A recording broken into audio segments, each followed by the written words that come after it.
Какой у тебя любимый мультик? Маша. Маша? А еще? Это общительная, подвижная и улыбчивая девочка София Сабекия. Софии 4 годика. С виду девочка абсолютно здорова, однако, к огромному сожалению, это лишь на первый взгляд. В 6 месяцев мама Софии заметила, что у ребенка практически не двигается правая ручка. Проблемы со здоровьем у девочки усугубились, когда она начала ходить. София начала хромать еще и на правую ножку. Ей был поставлен диагноз детский церебральный паралич, правосторонний гемипарез. Значение этих слов 4-летняя София пока еще не знает, но ощущает всю их тяжесть на себе. Тело девочки после долгой нагрузки предательски отказывается подчиняться. А на просьбу подвигать правой рукой девочка отвечает: она не работает.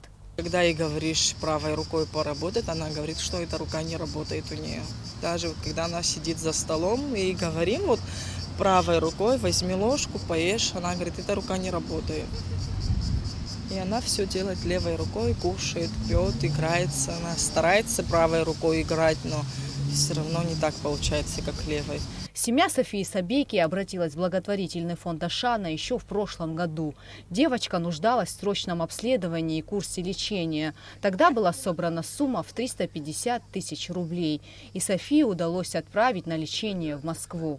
Первый этап прошел удачно. Девочке стало лучше, но курсы лечения обязательно необходимо продолжить.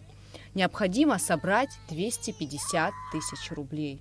После курса лечения родители наблюдают улучшение, и по показаниям врачей, по совету врачей, необходимо в год 2-3 раза проходить курс реабилитации.